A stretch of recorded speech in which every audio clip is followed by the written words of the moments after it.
Happy February, friends, and welcome to another episode of the Wednesday Conversation. I'm Pastor Bob Thune. I'm here with my friends, Pastor Dusty White and Pastor Chris Hemmelman. On Wednesdays, we sit down to talk about how the gospel of Jesus Christ connects to the questions and issues of everyday life. Today, we're asking that amazing question from the Good Samaritan parable, who is my neighbor? A thoughtful question sent in by a listener that teed up this topic, and I'm going to read his question in a minute. First of all, guys, how's the snack game today? Still eating snacks from Katrina from a week ago. Yeah, I mean, we had to go to the cupboard. Yeah, is the real answer. Go to the cupboard. Get out the leftover snacks. So that's good. That's good news, though. We're well stocked. I'll shout out to the gummies that she brought us. Those gummies are pretty tasty. They're kind of, I mean, honestly, my kids eat a lot of fruit snacks. They're a lot like fruit snacks. They got good, strong flavor. They do.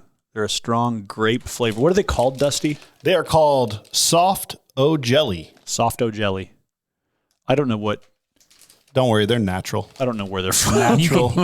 You can eat a lot of them. That's exactly natural fruit. That's exactly how fruit comes. Yeah. What does the word natural mean when you're literally eating a large gelatin blob? This is not natural. This is not how fruit is in its natural state. They're great. They're grape, so they're great. All right, here's today's topic from a listener. I'm going to read the email this listener sent in so that you can engage the topic we're going to talk about. He writes, I have a good friend whose convictions are different from my own regarding things like mercy ministry, tithing, church budget, and global missions. As we have engaged one another and engaged God's word together, it is clear that our conviction regarding globalism is one of the theological linchpins which causes our convictions to be so different. So, how do we apply the Good Samaritan parable in a world in which we are constantly assaulted with the needs of others?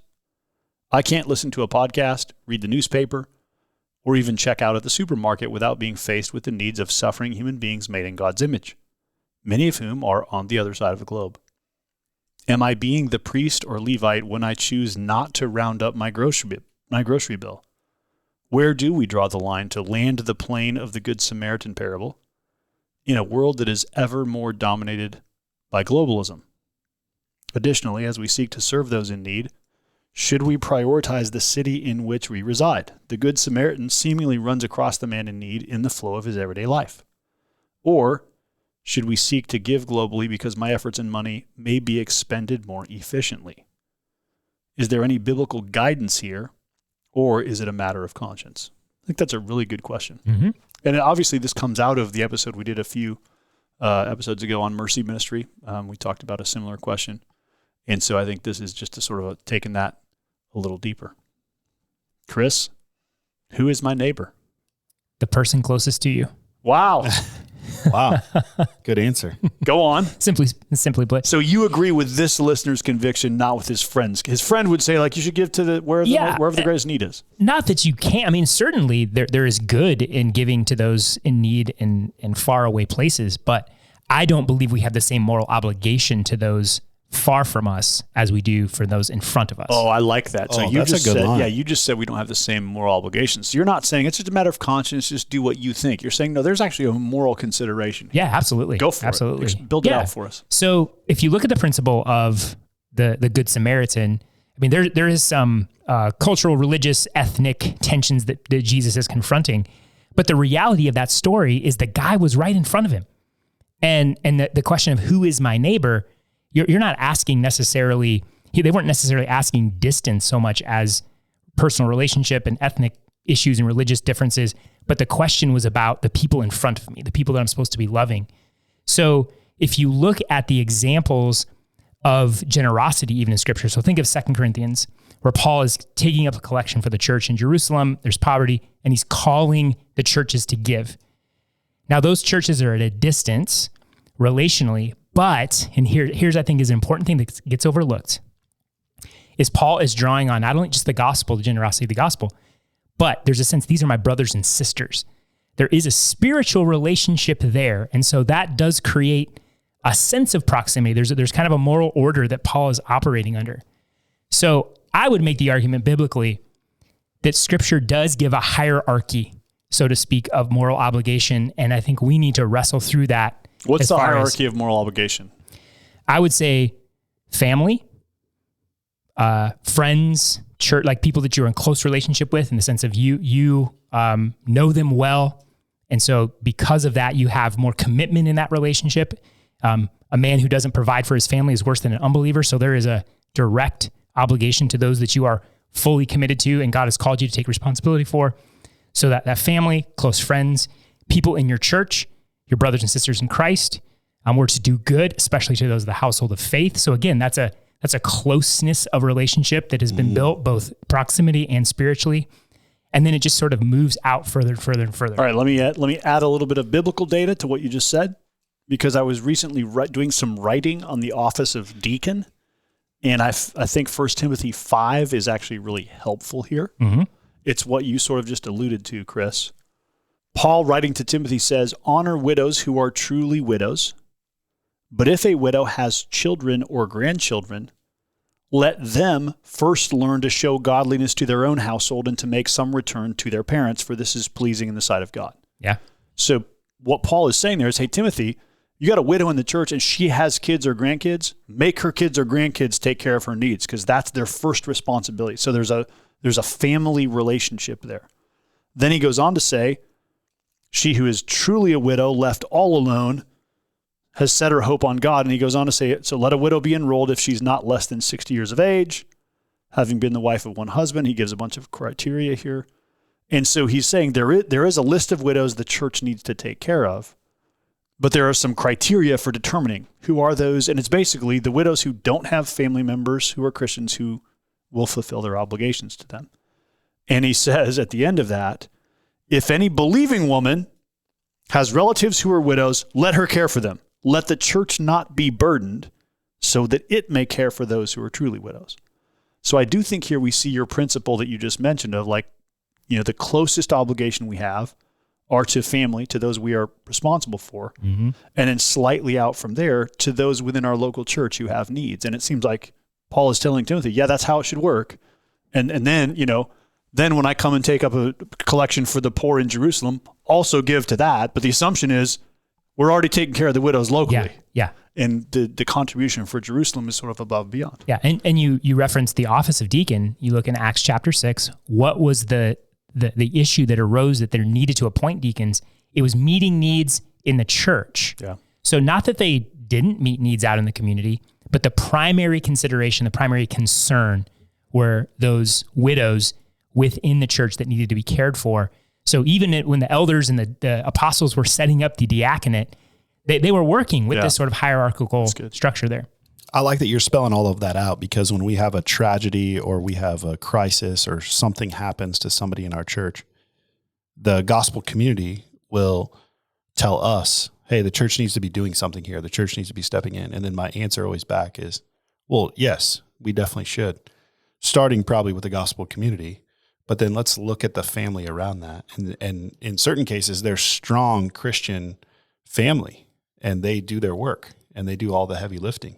And then sometimes they don't, and then we have to step in. So, all right, let me play devil's advocate, though. Let me push back with what I assume would be the perspective of this guy's friend, who would say, okay, great, Chris, I agree. You know, people should take care of those close to them. Here's the deal, though.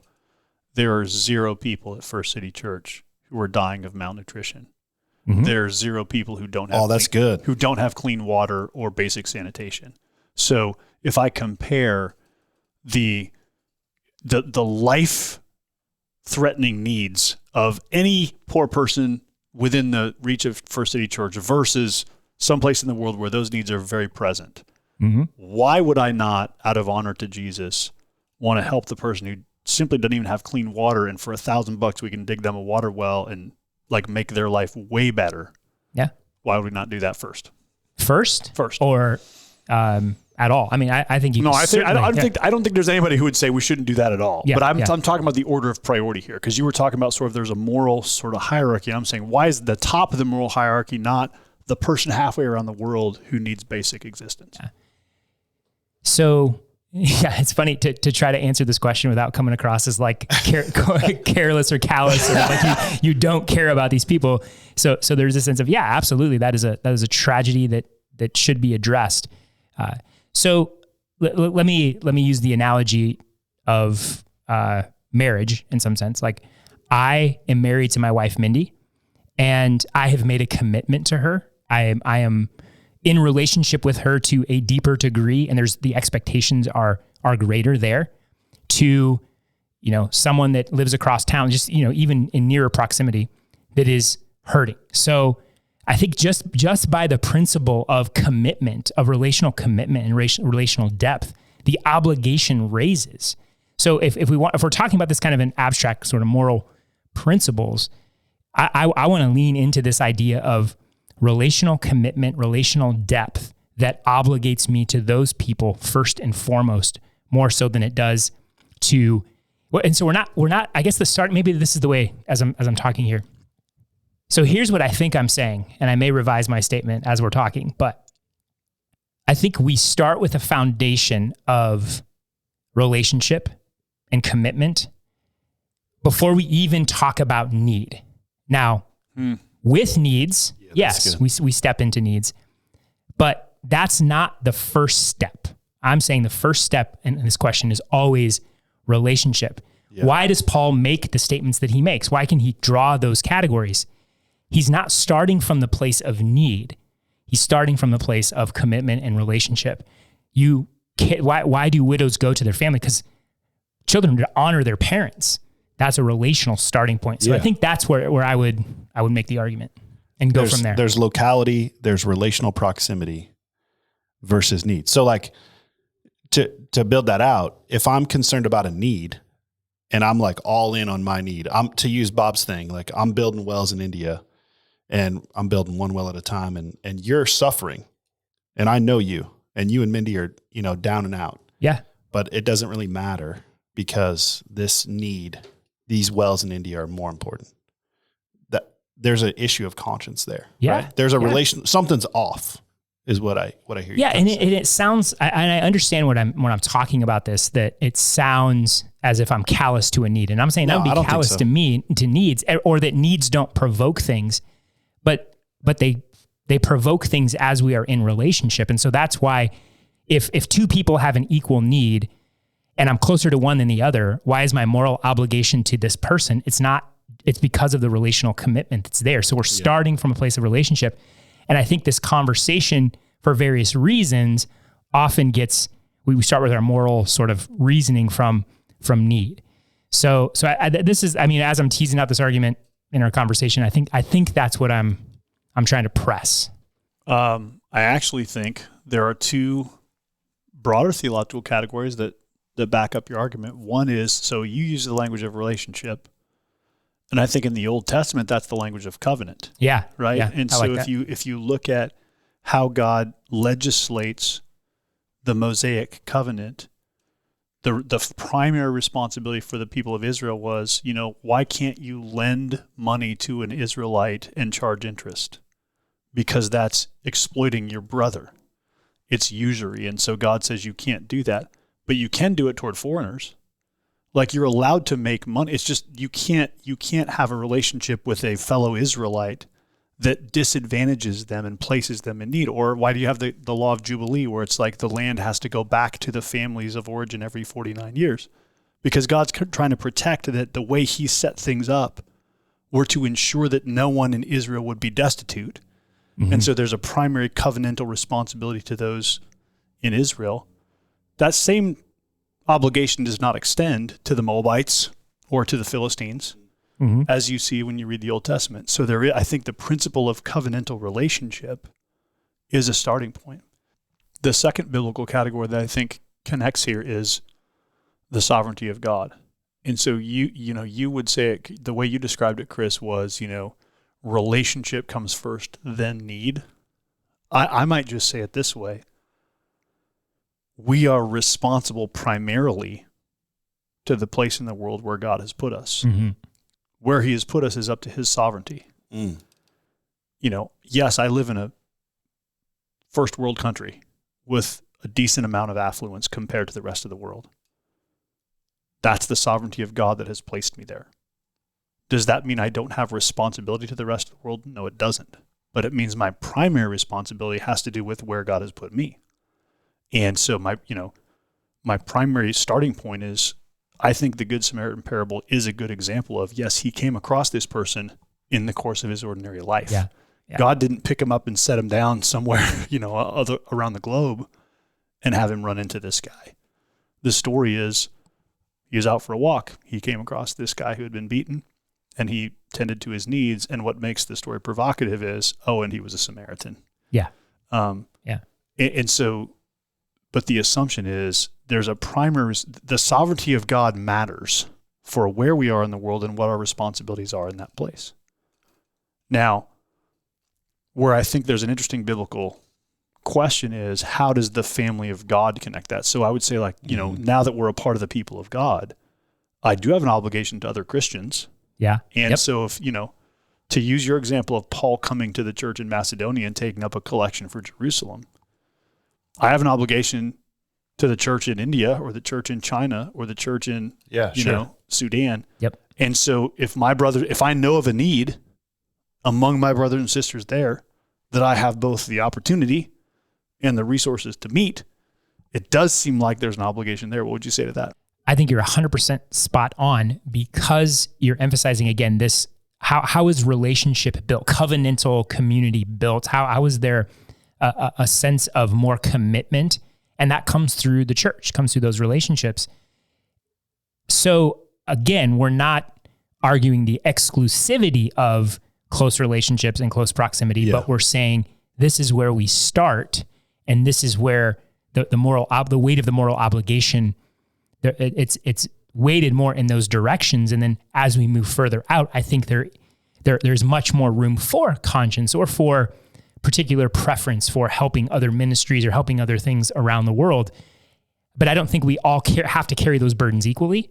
And we don't have to, I think God has wired some people or gifted some people or called some people to go step into those areas. It doesn't mean he's necessarily called everybody. So as the circle widens, I think it becomes, the obligation becomes more unique to specific individuals. And then I don't also have to moralize my cause. Yes, that's a really good point, where I have to put my moral burden the same on everybody else. Now I can rally people and let people know, and maybe God will stir up in them a sense of wanting to do this. But to assume that we all have the same moral burden because I have the moral burden is a miss. All right, so let me play devil's advocate here, because that's how I think I learn best in these conversations. So here's the pushback. All right, Chris, Dusty, you guys both lead churches that are doing pretty well. You're paying your bills. I mean, I don't know, your budget's $500,000 or $1 million or a couple $1 million. Man, you know what? I'm glad that you want people to tithe. I think that's a biblical thing. You don't need a dime of my money. This church is going to be fine without me giving here. But there are churches on the other side of the world that my giving might make a huge difference. So why would you not tell me, start my giving to the places of greatest need, especially if we're talking about Christians? So now we're not just talking about building wells. We're saying there's a church that I know that my giving could make an impact in. Why would I not give the first of my gifts there? And then, you know what, if I have anything left over, maybe I'll throw some money in the offering plate at Coram Deo or at First City. But realistically, my first obligation should be to Christians who are in great need. Going off of Chris's relational proximity thing, I was thinking there about how, when he was talking, I was thinking about how Paul set up local churches. And by being a part of this church, you're committed here. And so you're actually also committing to the trusted leadership here. So in one sense, you're saying, hey, I'm all in here and I trust what you guys are doing here. And I think those churches do need to have some global connections, some global partnerships, so that I might not have to know those people, but I do know that my church has those trusted relationships, and we are investing and helping Christians in India and Tokyo and other places. So, and then I would also just say, you don't want to just be giving randomly to those things. So you want to, it still goes back to relational proximity and trusted leadership. So that's why I would say, start with the local church, and because that's where your trust is built relationally. So even though you guys don't need my money, I should just give it to you because because I guess I question the category of giving just based on how you are perceiving the need of the church. Yeah, I think that's what the question is asking. Yeah. I think he's saying, like, my friend would say, like, but that's not the only consideration to giving. I think I would say is in the sense of First City, by God's grace, we're doing very well financially. And so we're not sitting here going, hey, we have this big outstanding need. But there is still this sense of, we call our members to give as an expression of commitment to this family so that we, by God's grace, can be faithful to the mission he believes he's given us. And we want to expand that mission. So we're not just kind of in a holding pattern. All the needs are met. We're good. I know that kind of sounds a little bit like a white affluent thing to say, but there's nothing wrong with saying, hey, you're still committed to this local church and we're going to steward your funds, and you should still, as an expression of that commitment to this family, start here. The need might not be perceived as great, but there's still a sense in which you're expressing commitment to the mission here first and foremost, because this is where you are. This is the family you belong to. I mean, I like both your responses. They just feel a little thin to me. Okay. What are you going to say? Here's what I would say. Just give? No, I'm going to do better. I'm going to answer my own devil's advocate. Do better, but also as you send your $100 away, just know that only 9% of it is going to what you think it is. Oh, wow. Yeah, there's that too. Those are some stark stats. Yeah. I think I would lean on two things here. One is just the Old Testament regulation and Jesus's affirmation of it in the New Testament of tithing. Of just like God's people didn't Leviticus. Did the priests and the temple service need 10%? No, I'm sure they could have gotten by on 9.5. Mm-hmm. But God said 10%. Why? Because that's just what he demands and requires of his people as an expression of sacrificial generosity. So I would actually lean into tithing here first and foremost and just say, like, actually, Jesus gives us commands about what we are to give as a starting point for sacrifice and generosity. I would also go further than what you said, Chris, about just like, well, the local church is a place where I'm committed, and so I should be invested there. I would actually say, I think that the New Testament pattern is that part of how God does his work in the world is through local churches. And that if what I kind of want to go Immanuel Kant here and just say, like, if you just asked, if everybody did what I do, how would that work for the world? Mm-hmm. Right? If everybody started with, I want to be generous in my local church, and then sensitive to the conscience and how the Spirit's provoking me beyond that, that feels like it works really well for everybody. Mm-hmm. If every Christian in the world said, well, I'm just going to decide where I want to give my 10% based on what I think the greatest need is, no local churches would be supported. And you would have every single individual person deciding where they want to give. And it feels like that actually doesn't, if you just extend that out and say, would that work well for the world? I don't think so, because you would have no communal presence institutionally of local churches existing, defined by commitment of people to one another that includes their financial commitments to one another. Yeah.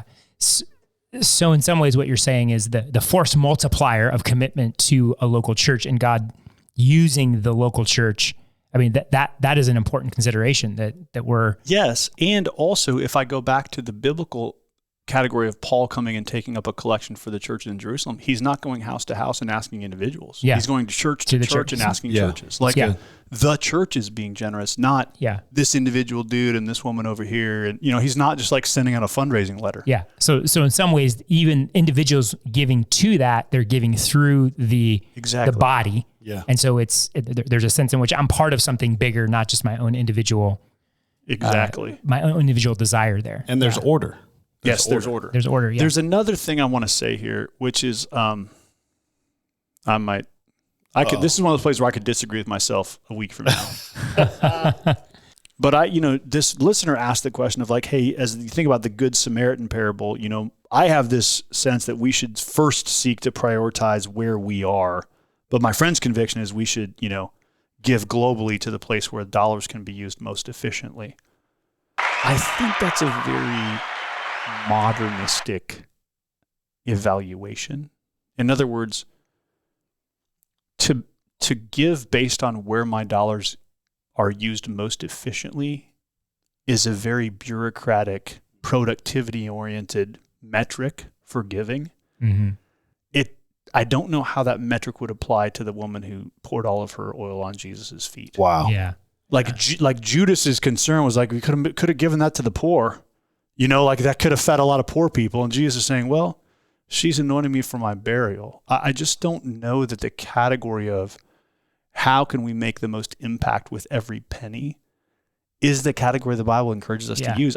To your point, Dusty, like, I think we're going to get to heaven and like, there's going to be a lot of resource that we look back and realize that we wasted, both from our own lack of generosity. And if you just look at like, man, as a church, maybe we were spending money on this and we should have been spending it on that. Like, I have no illusions that every resource decision we make is the best possible decision. But I also just feel a great sense of freedom of like, but I think as long as we're trying to honor Jesus and obey the Bible and be responsible for the needs that God puts in front of us. Yeah. I don't know that Christians are going to stand before Jesus and he's going to ask them, Chris, were you as efficient as possible with every possible dollar that I gave you? I think what he's going to ask is, were you generous? Yeah. And if your answer is, man, I gave a bunch of money away and then the agency I gave it to embezzled it all. He's not holding you responsible. He's holding the agency responsible. You see what I'm saying? Like me as an individual Christian, all I'm responsible for is like, am I being generous before God? Yeah. If I gave it to a ministry that like frittered it away, that's on the ministry. That's not on me. And therefore it's also not on me to like do all the scientific research to make sure that the places I'm giving it are the most effective and efficient possible. I just think like, I'm not sure many people can bear up under the weight of that kind of like make sure you're doing all that research before you give a dime, and gosh, if you were giving it in India, but now there's a greater need in Sudan, move it over there because it always needs to go to the place of greatest need. Yeah. I don't want to say like, I'm not trying to make excuses for wastefulness or for a lack of efficiency, but I just think that's kind of the nature. That's what Ecclesiastes says the world is like, right? It's just like you're going to store up a bunch of money and then the guy coming after you is going to waste it all. Like there's a certain amount of like, you're free from the burden of having to fret about, did you maximize every It's interesting to think about efficiency as stinginess. Yeah. Or almost like withholding. Yeah. And I think generosity is the biblical framework we should be thinking about when we're thinking about giving in general. Yeah. And generosity, is sometimes inefficient. I mean, like sometimes I give money to a person, they spend it on beer instead of on food. It's just like, well, I wish I hadn't given that person money, but also I'm glad I was generous. Yeah. At the end of the day, I'm glad I was open-handed with that person, even though next time I might need to be wiser in that situation. Speaking of generosity, remember when that dude knocked on the church door and instead of giving him money, you took him to McDonald's and he bought like 20 hamburgers? I do remember that. It was real funny. And you know what the funny part of the story. So our church used to own a property in a neighborhood that was real like that. It had a lot of transients and people would just come knocking all the time. And I just got tired of like, I don't want to say no. I want to be generous, but I'm also not handing somebody cash. Yeah. So this guy asked for, I don't know, $20, and I was like, why do you want $20? Well, I need to buy some food. I was like, well, let's go get in my car. So we drove to McDonald's and, I'm chatting him up on the way there. And finally, literally as we're pulling up to McDonald's, he said, hey man, I didn't really want food. I was just trying to get some money. And he's like, I appreciate you bringing me here. And I was like, well, we're here. Might as well get some food. So I bought him, but he basically confessed to me like, all right, you took me far enough. And now I actually have to acknowledge that this isn't what I wanted. Yeah. So I think, the year that I was on staff at Coram, I remember buying a guy his sandwich one time. He just went over to, I was like, hey, I'm going to Jimmy John's. You want a sandwich? Yep. That was probably Byron. It was. Yes. I remember Byron. Yep. He was a good member of the neighborhood. So dudes, when I'm at the grocery store, what I hear you saying is I don't have to round up every time. Oh, I hate on that every ask. cause. I hate that ask. And here, I never feel obligated for that. So but you're telling me to be generous. Yeah, but I'm also telling you, here's why I never do that. And this actually goes back to the priority of the local church as well. Because I realize in that moment, number one, it always surprises me because I'm like, there's some checker in the moment that I'm about to insert my card in the card reader saying, do you want to round up for, XYZ It's a manipulative charity? tactic. Yeah. Well, I'm just like, gosh, I don't even know what XYZ charity is. Like, I've not heard of them. I would want to do a little research before I... Don't worry about it. You got your money out right now. Yeah. It's like 39 cents, whatever. I know it's not going to break me, but I want to be a little wiser. But I almost always say no because I just don't have confidence that many of those agencies are doing work in the name of Jesus and in the places where it should be most urgently done. And so I never feel any any pangs of conscience about saying, nope, I'm not rounding up, even though it's 39 cents. The answer is no. Now, if you do that every time, great, good for you. I don't think there's a moral obligation one way or the other. But I just think, when it comes to like, should I round up for charity at this place or that place, or, should I throw my quarter in the, my change in the change thing? You know what? If you want to, feel free. If you don't want to, feel free. I think that's entirely a matter of conscience. Yeah. There's a lot of freedom in some of these areas to give as the Lord would, or as you have a conscience too. But as we've been emphasizing, not at the expense of primary obligation and primary commitments. Right. And I think the last question here is, point that's made in the question is I can't listen to a podcast, read the newspaper, or check out at the supermarket without being faced with the needs of suffering human beings around the world. And I think we do have to realize, we just have access to information that most generations haven't had. So, you can know every need in every place in the world in a way that, your grandparents didn't know that. Yeah. And so sometimes being bombarded with the level of need feels really overwhelming because it feels like, well, man, I should be given to all this stuff. I should be helping all these people. And why am I given to First City Church when, there's people all over the world that are in dire need? And so I just want to name the fact that part of the knowledge of that is a little overwhelming. I think of, that psalm that says I'm not going to be concerned with what's beyond me. Mm-hmm. There's a good kind of localism that says, I realize I can know more about what's going on in the world than anyone else ever has been able to. And that doesn't necessarily mean that I have obligations to all of those needs. Because of what you said in the first place, Chris, that God's put me in a certain place and given me certain immediate obligations in my sphere of influence, and I need to be faithful in those as best I can. Hey, I think this has been a really good question. I want to thank the listener who sent this in because it really is, there is a moral question here, because we all know that we do need to be showing mercy to those around us, and the parable of the Good Samaritan is such a classic parable. So there really is a need for us to think through this at the level of what does it mean for me to be effectively engaged in showing mercy to the people around me. And I hope that some of what we've said has spurred good thoughts for you. Again, I don't know that we've exhausted the topic or even done the best we can with the question, but I hope that our conversation and some of the biblical paradigms that we've brought to bear on this question have helped you think through, for you as a Christian, all right, what are your obligations? How should you think about investing in involvement both in the local church and in the needs around you? So thanks for listening, and thanks, listener, for this question. I hope you have a great conversation with your friend based on the podcast we just recorded. The goal of this podcast, of course, is to equip our own church for discipleship and mission. So if you're a Christian or a church leader who's in another context, we thank you for listening in. We pray that this conversation might be helpful to you as you minister in your context. We always love to hear from listeners. So if you have thoughts, questions, or future podcast topics, feel free to send an email to us. You can reach us at podcast@cdomaha.com. As always, thank you for listening. We'll see you next time for another episode of the Wednesday Conversation.